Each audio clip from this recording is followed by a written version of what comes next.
5 miles per hour. 101 people perish in 3 minutes in the world's worst high-speed train crash. Now, with advanced computer technology, we will reveal exactly what went wrong. Disasters don't just happen. They're triggered by a chain of critical events. Unravel the fateful decisions in those final seconds from disaster.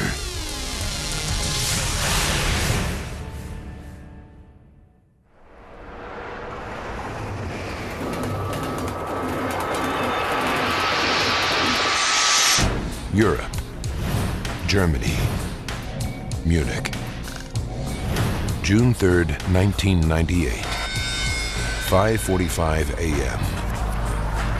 Passengers board the 800-seat Intercity Express. ICE-884 will make 7 stops on its 530-mile journey before reaching Hamburg, a popular destination for its connections to business centers and seaside resorts. 5:47 a.m. ICE-884 departs Munich. Its 12 luxury coaches carry more than 400 passengers. The Intercity Express is capable of traveling at 155 miles per hour. It boasts advanced safety features, including carriages made from strengthened aluminum and computerized onboard monitoring systems. In 7 years of service, there has never been a fatal accident.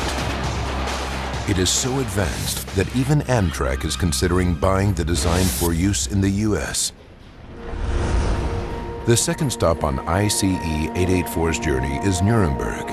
Jörg Dittmann, his wife Sigrid, and their 6-year-old son Andre take their seats in Coach 1 at the front of the train. They are going away to the seaside. Well, it was the very first big holiday for my family. So we said, okay, let's have a stress-free break without the car. Well, because on a train you're free to move around, which is a big advantage when traveling with children.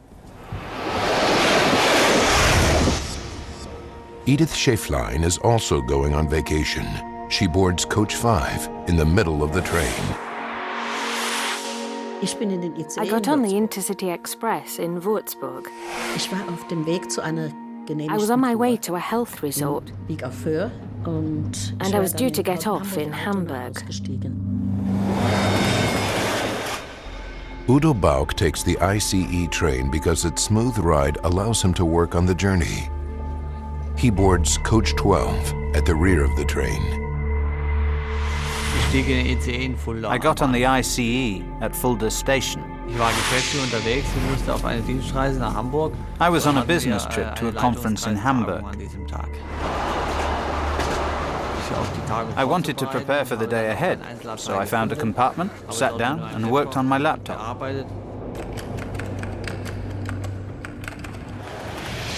Germany's high-speed ICE train is a prestige project from a country famed for its engineering skills. It is launched on June 2nd, 1991, to extravagant state celebrations. Speeds of 155 miles per hour are routine and significantly cut journey times. But speed and safety are not the train's only selling points. Its luxurious coaches are air-conditioned. The seats are equipped with headphones and offer a choice of music. Some even have television screens. It looks like the business class cabin of a plane, exactly what the train's designers want. The ICE is an instant hit. Only 2 years after its introduction, more than 65,000 people a day use the service. Many lured away from air travel by its speed, comfort, and convenience. That it should fail is unthinkable. 10:56 a.m. 5 hours into the journey. The 400 passengers on board ICE-884 are just 40 minutes from Hamburg, their final destination. So far, it has been an uneventful journey, but that is about to change.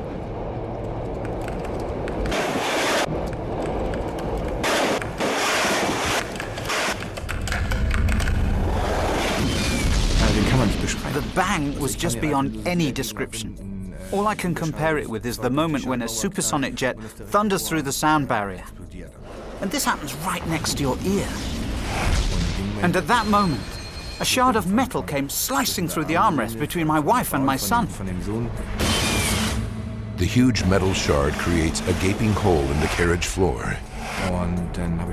I just said, get out, get out, get out of the compartment. Raus, raus, raus aus dem Abteil. Elsewhere in the train, passengers hear the bang, but they're unaware of what's happening in Coach 1. Edith Schäflein is in Coach 5 in the middle of the train. There was an enormous bang. Und da sind die Leute in unserem Waggon aufgesprungen und haben gesagt, And the people in our carriage jumped up and wondered what it was. ruhig, da lief der Waggon wie auf Butter wieder. But then it all went calm after that. Keiner hat sich mehr, alle haben sich The hingesetzt, train aber continued David ist sofort smoothly, and gedacht, dass die so Leute everyone sat aufgesprungen back haben und down. gesagt, was war das? At the very back of the train in Coach 12, Udo Bauk is absorbed in his work.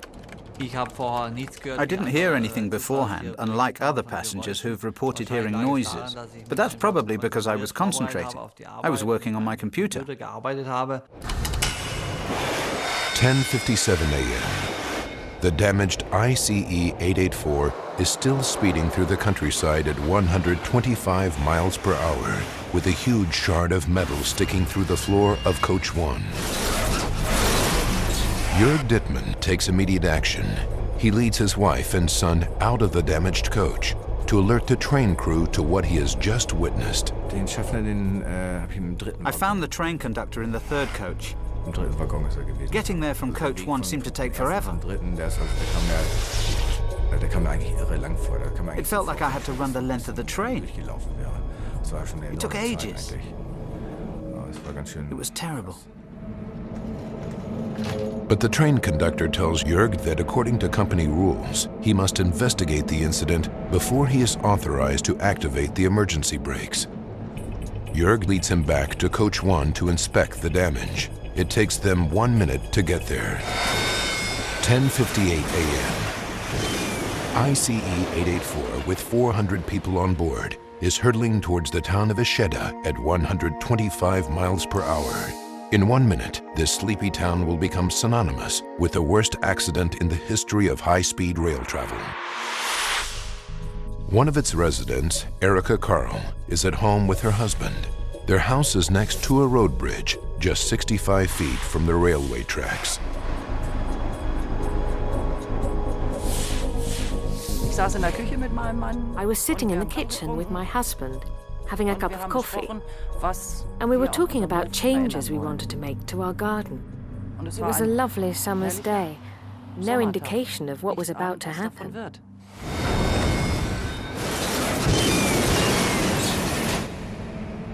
On board ICE-884, Jörg Dittmann knows something is seriously wrong with the train. I came back with the conductor, and by then the whole train had started to sway from side to side, so we were thrown about the carriage. ICE-884 is approaching the Eschede Road Bridge at 125 miles per hour. Hopefully this thing will come to a stop somehow, and nothing terrible will happen, is what I thought. But the worst did happen. Seconds from disaster will continue in a moment. We now return to Seconds from Disaster. A routine trip on a German intercity express is about to turn tragic.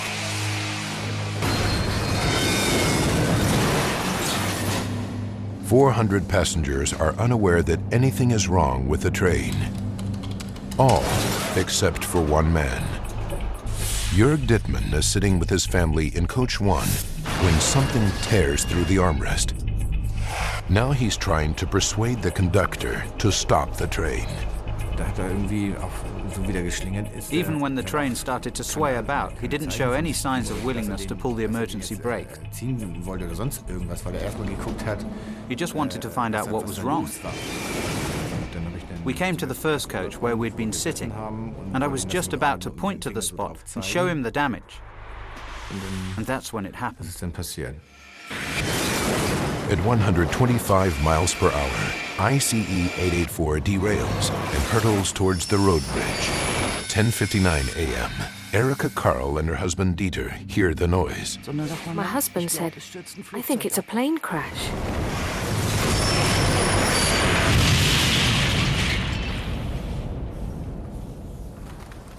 And then there was deathly silence, and not even the birds were singing.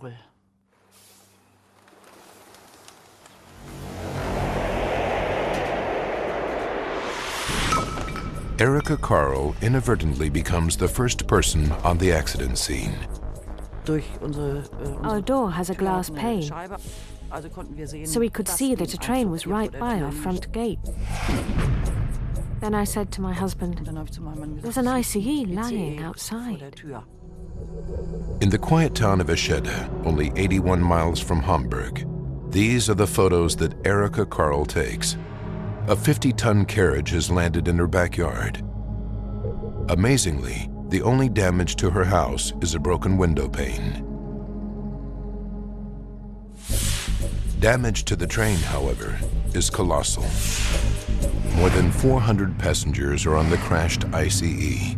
Jörg Dittmann is back near his seat in Coach 1 at the front of the train. I looked at the train conductor lying on the floor, and he looked at me, his face covered in blood. So we stared at each other saying, "You okay?" Remarkably, the train conductor, Jörg, and his family have only superficial wounds. They are able to walk away from the accident. But further down the train, Edith Schäflein and Udo Bauch are seriously injured, along with more than 100 others.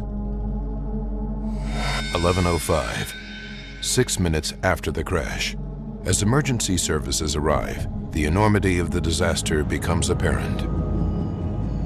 News pictures reveal that the double-lane 300-ton road bridge has totally collapsed.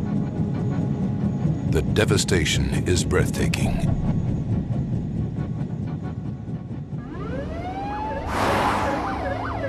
Andreas Effenhausen is one of the first policemen on the scene. I could see these railway carriages compacted into each other, bent and twisted upwards, 5-6 meters in the air, right up to the top of the embankment, and the entire concrete bridge had gone. It was lying on the ground. It was a scene of total devastation.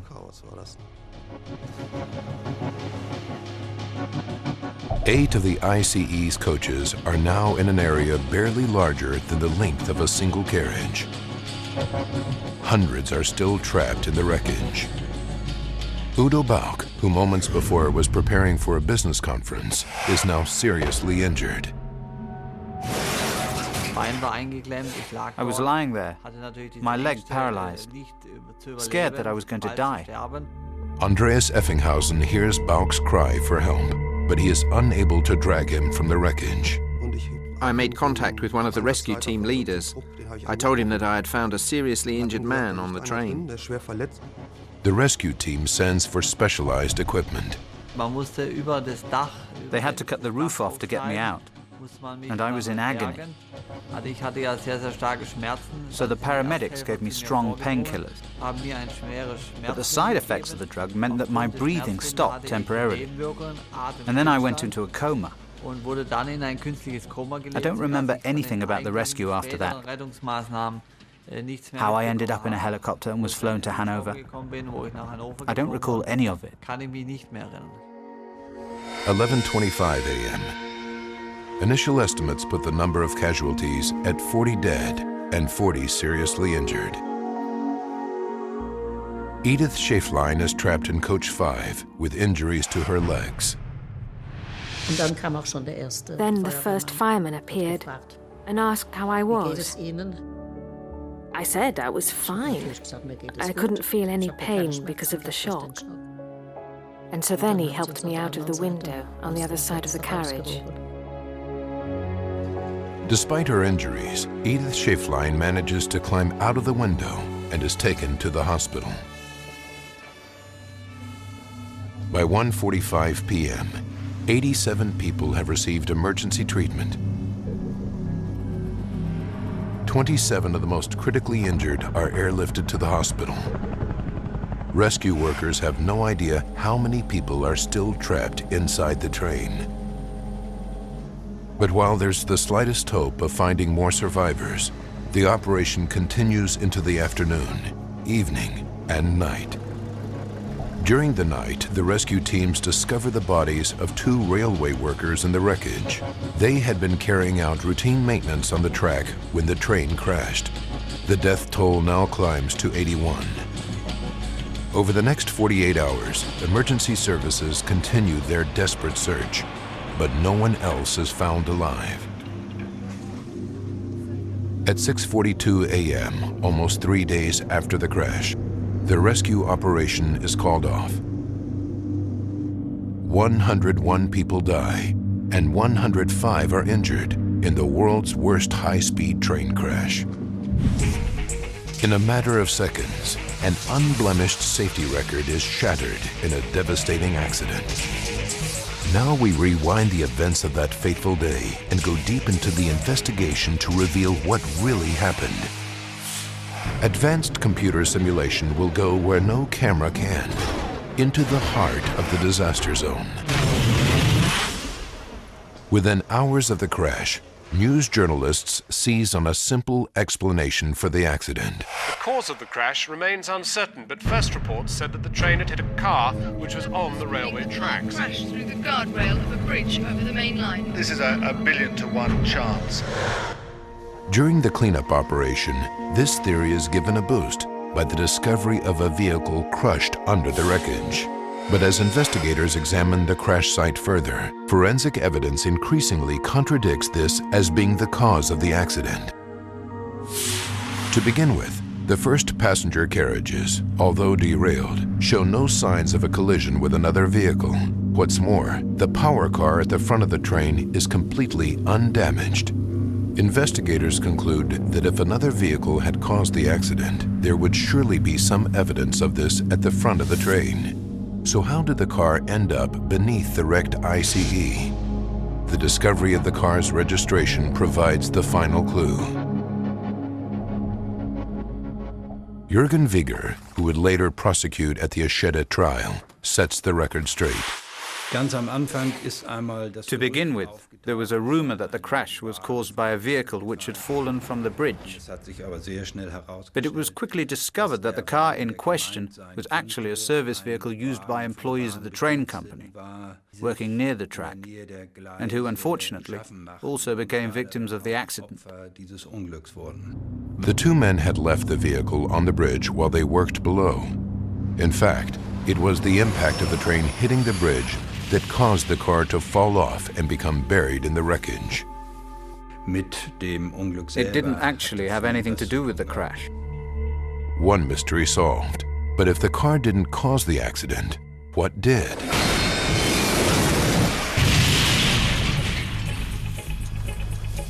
The first clue comes not from the crash site, but from 4 miles back down the railway.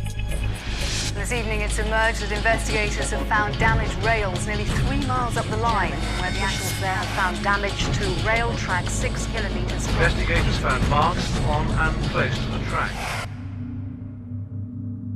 Could these damaged railway tracks, 4 miles before the accident site, really be linked to the cause of the disaster? In Coach 1, investigators make a second discovery that could be related.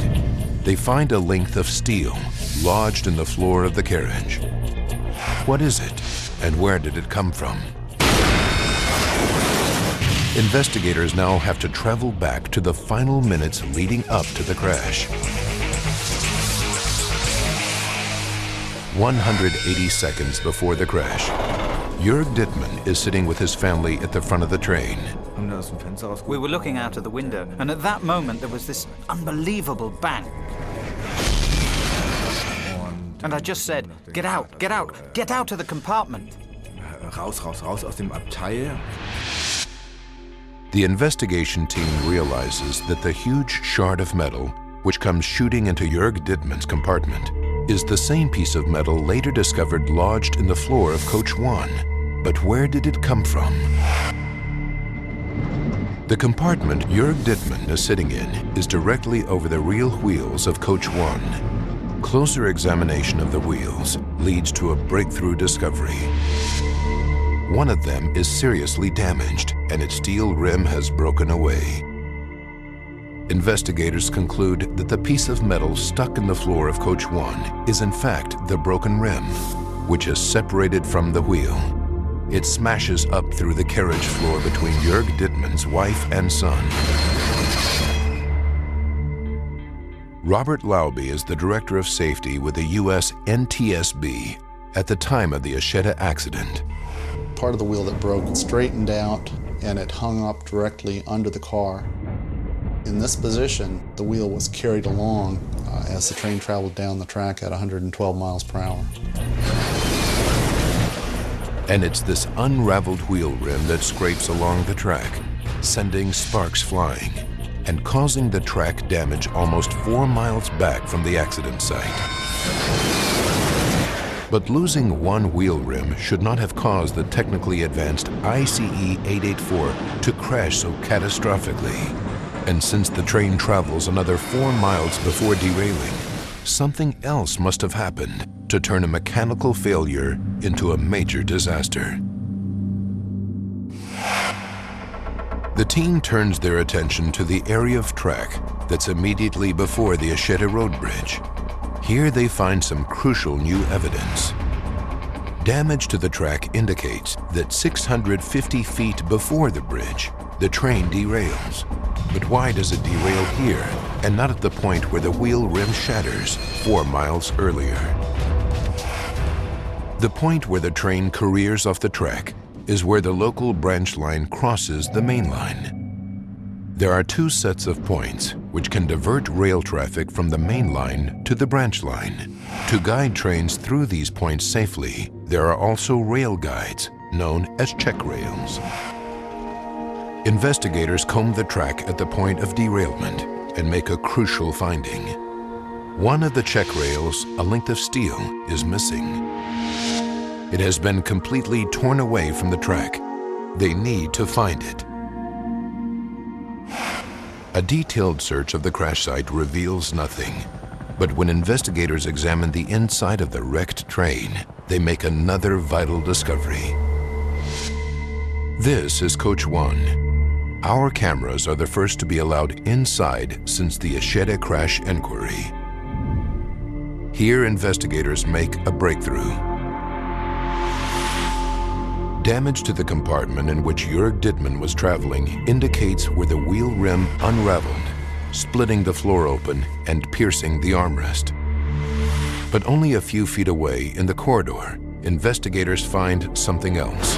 It's the missing check rail, which leaves these gaping holes in the floor and ceiling. With this discovery, they are now able to piece together more of the last moments of the train's journey.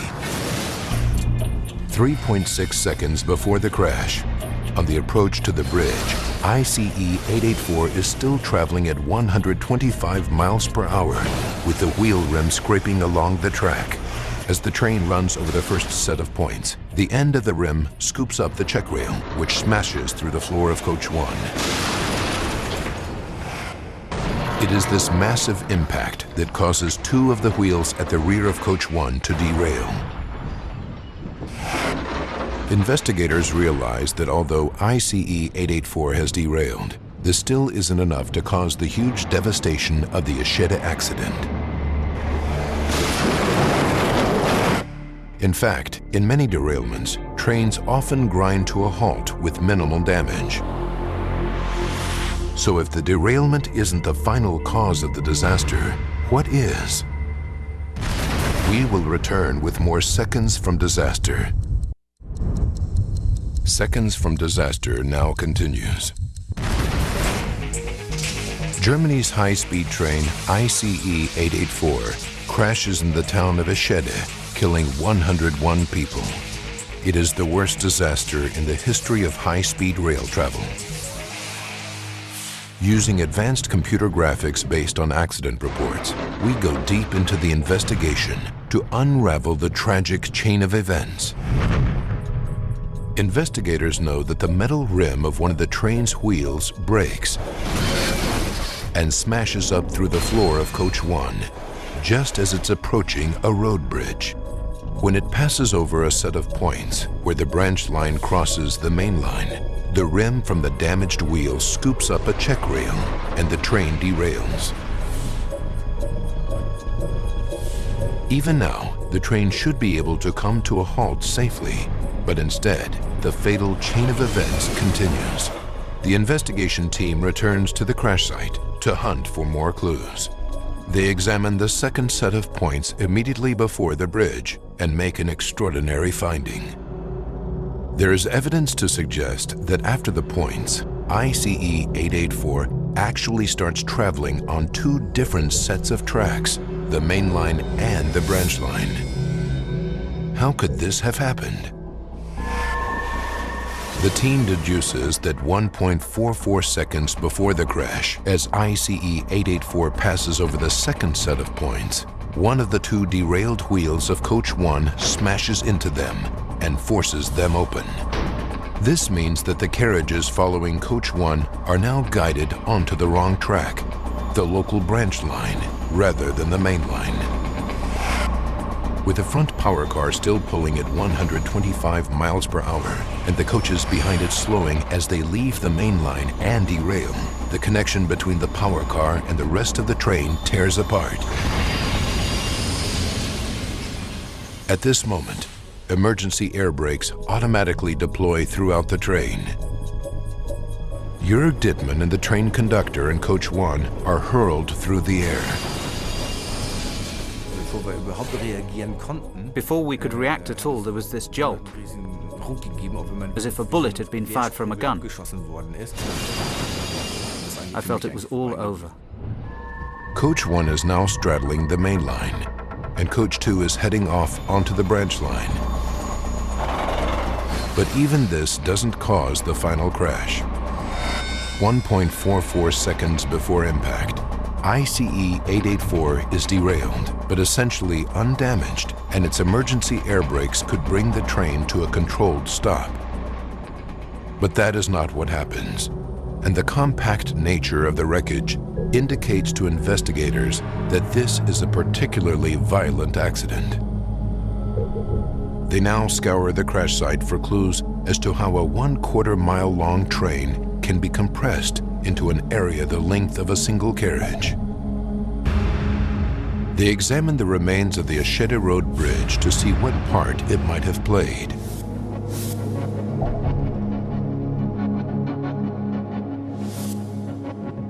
The bridge is supported by concrete pillars, which stand about 6 feet from the tracks. It's this proximity to the railway that becomes the new focus of inquiry.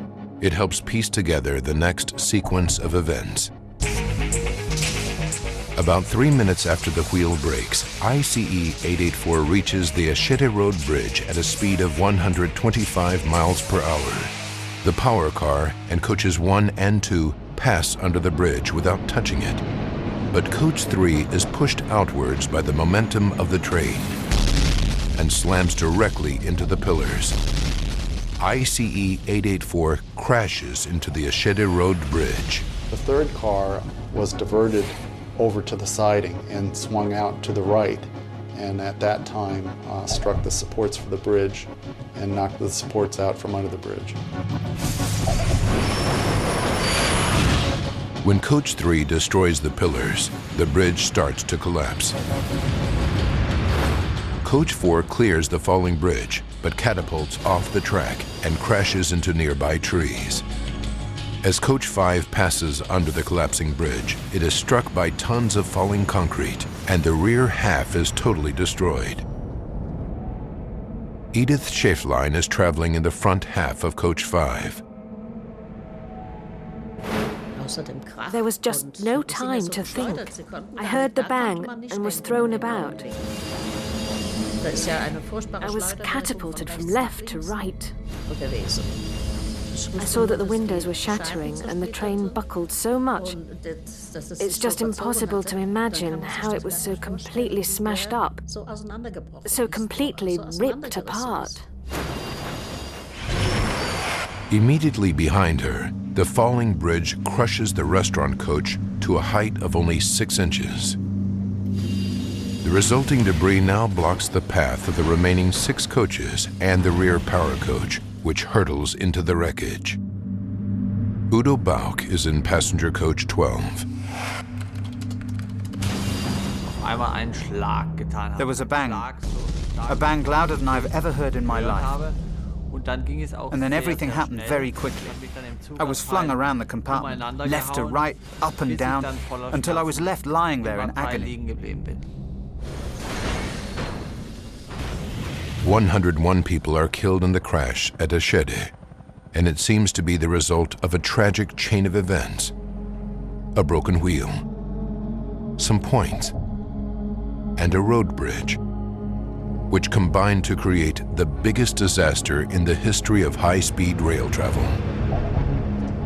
If this is the case, if this is a 1,000,000-to-1 chance accident, then the reputation of the ICE as a safe train will remain intact. But in the next stage of the inquiry, investigators make a startling discovery that proves the accident could easily have been prevented. Stay tuned for more Seconds from Disaster.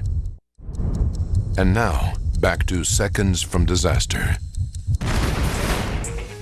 Germany's high-speed ICE train has crashed, killing 101 people, all because of a broken wheel.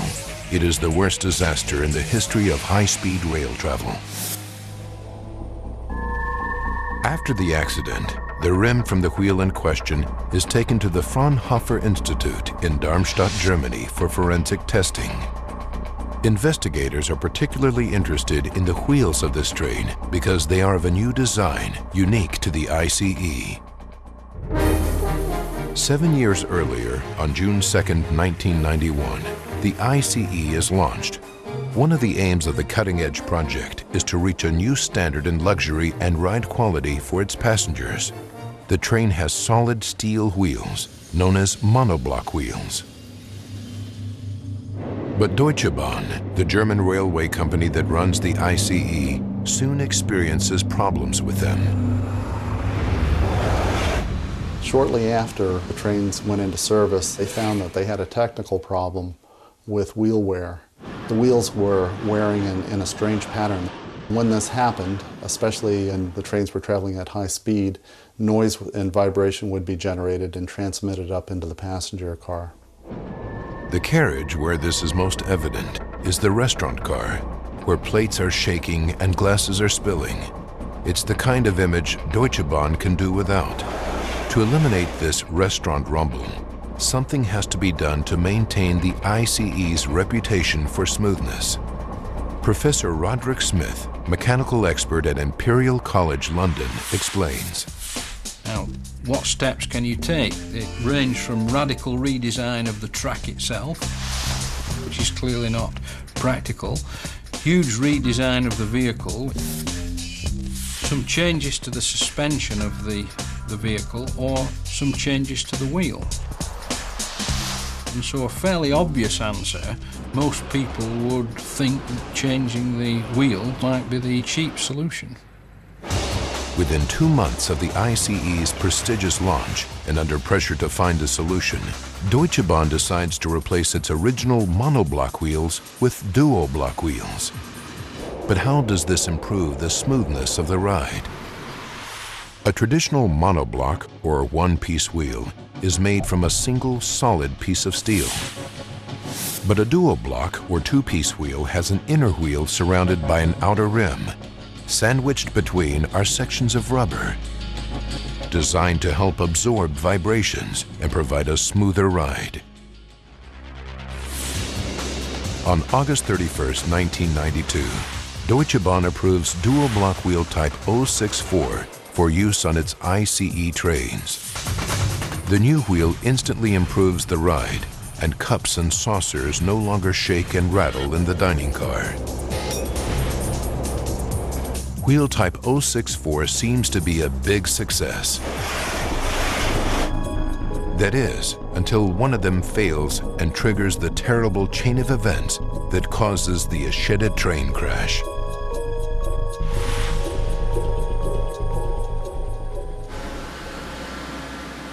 Scientists at the Fraunhofer Institute are now anxious to know whether there is an inherent fault in this type of wheel that could cause further accidents. Using sophisticated test rigs, they simulate a lifetime of wear in a matter of days. While examining the broken rim from the Eschede train crash, they make an alarming discovery. The wheel rim fractured through metal fatigue. In simple terms, fatigue occurs when a movement is repeated over and over again, causing a stress break at a weak point in the metal. There are examples of it occurring in everyday life. This paper clip is a good example. If we bend it to and fro, relatively small number of times, you can break it easily. That's exactly what was happening inside the rim of the wheel that broke in the Eschede accident. A wheel on a train actually flexes slightly as it turns because of the massive load of supporting the moving train. These movements are minuscule, but the constant flexing of the metal can eventually cause the wheel's destruction through metal fatigue.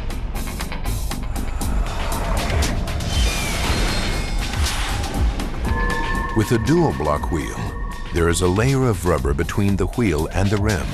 The soft rubber allows the outer rim to flex much more than on a monoblock wheel. As the separate rim wears down through use, the flexing increases.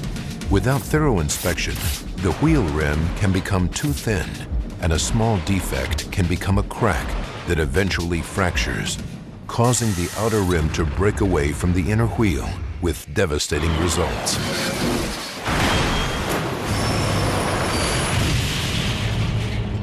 In the case of ICE-884, this is exactly what happens. But metal fatigue fractures in train wheels usually develop over a period of months or years. So why didn't Deutsche Bahn technicians notice it during routine maintenance inspections? This is the answer that Deutsche Bahn gives to the investigation team. Instead of relying on their sophisticated metal fatigue detection equipment, it turns out that engineers at Deutsche Bahn's Munich maintenance facility had been carrying out safety checks on ICE's wheels with nothing more advanced than a flashlight. As an inspection technique for any wheels, the use of torches will only pick out the largest and most dangerous of cracks. It won't pick out tiny fatigue cracks at an early stage of their life. So, in terms of detecting potential cracks on the inside of the rim of a dual block wheel, it's a completely useless technique. The engineers at Deutsche Bahn's Munich depot had also been carrying out tests with their high-tech testing machines, but the data was considered unreliable as the equipment constantly came up with error messages. However, in the week leading up to the Eschede train crash, the wheel that would cause the accident was highlighted as being defective in 3 separate automated checks. When investigators download the maintenance report from the train's onboard computer, they make another astonishing discovery. They find that 2 months before the crash, conductors and other train staff lodge as many as 8 separate complaints about the unusual noise and vibration coming from the bogie that carries the defective wheel. Deutsche Bahn doesn't replace the wheel. Wheels of this type have been in use for 40 years, but Deutsche Bahn's dual block wheel is a new design and has never been used on a high-speed train. In fact, dual block wheels are traditionally found on one of the slowest moving forms of rail transport, the tram. In July 1997, almost a year before the Eschede train crash, the company that runs the tram network in the German city of Hanover discovers dangerous metal fatigue cracks occurring in its dual block wheels, even though they are running at speeds of only 15 miles per hour. They decide to change their dual block wheels more often, well before metal fatigue has a chance to develop. The tram company contacts other rail operators running on dual block wheels to inform them of the metal fatigue problem and its simple solution. In fall 1997, they notified Deutsche Bahn. According to the tram company, Deutsche Bahn said that they have not experienced any problems with metal fatigue. Investigators begin to question Deutsche Bahn's inspection procedure for the new dual block wheel type 064. On August 8, 2002, a trial begins against 3 engineers accused of negligent homicide. The outcome of the trial surprises everyone and shocks the German public. More answers when Seconds from Disaster returns. You're watching Seconds from Disaster. The investigation into the cause of the Eschede train crash reveals that tragically, 101 people have died because inspections on the wheel that triggered the accident were inadequate. 2 engineers from Deutsche Bahn and an employee from the wheel manufacturer BVV are charged with negligent homicide and bodily harm. The engineer's defense is that they had followed the technical standards of the time and that the fracture in the wheel could not have been predicted. Deutsche Bahn is not in the dock itself because in Germany, only people can be tried, not companies. After 8 months, the trial ends in controversy. Es gab keinen Schuldspruch, die sind angeklagt worden. Es ist auch no one was found guilty. They were charged, angefangen worden. and there was a trial, but there was no guilty verdict returned. In German law, when there is no substantial guilt, a trial may be concluded with no guilty verdict, and a fine can be paid as a compromise. And that is what happens in the case of the Eschede train crash trial. The prosecution and defense agree to a compromise. No one is found guilty of negligent homicide, but the court fines the 3 engineers 10,000 euros, around $12,000 each. Families of the victims and survivors of the accident are furious. The court's decision makes their fight for compensation much harder. It's a huge disappointment to me. The fact that German law is in such a sad state. In other countries, curiously, these things work without a hitch. And there are excellent, much better schemes taking care of the victim. Only in our country, strangely, this is not possible. It seems beyond belief. Soon after the accident, Deutsche Bahn did make initial goodwill payments to the families who had lost loved ones in the accident. The amount was 30,000 Deutschmarks for each person killed, less than $19,000. 30.000 Mark damals. 30,000 marks for every dead person. That's just a joke. Deutsche Bahn later settles financially with many victims, but for Edith, money has had a limited effect on her quality of life. I completely ripped apart all the tendons in my legs, and so I still have problems from that. Even now, I have to make allowances every day. Directly after the accident, Udo Bauch spent 17 days in a coma. Today, he is disabled and cannot work. He is united with a policeman who saved his life, Andreas Effenhausen, whom he asks to be the godfather to his daughter Marie, born 3 years after the accident. And thankful to be alive, Udo builds a memorial. Diese Kapelle wird jährlich von ca. 5.000 bis 6.000 Menschen. This chapel gets about 5,000 to 6,000 visitors a year, and it's very popular. People say lots of prayers here for the victims of Eschede. And that is enough proof for me that to build this memorial with my own money was the right thing to do. A year after the construction of Udo Bauch's memorial, an official memorial is also built, funded in part by Deutsche Bahn. It's at the site of the crash, next to the new Eschede Road Bridge, a reminder of that terrible summer morning when an extraordinary chain of events unfolds. A poorly maintained wheel breaks and lodges in the train floor, scooping up a check rail, and causing ICE 884 to career off the tracks as it crosses a set of points and smashes into the bridge, triggering the world's worst high-speed rail disaster.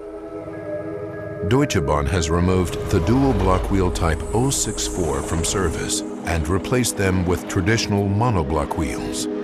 They maintain that the wheels and the inspections met the standards required at that time and that their engineers could not have predicted a wheel fracture. As of November 2002, Deutsche Bahn claims to have paid more than $30 million to the victims' families and survivors of the crash. Since refitting monoblock wheels, Deutsche Bahn's ICE trains have clocked millions of safe miles, and the popularity of high-speed rail travel continues to soar.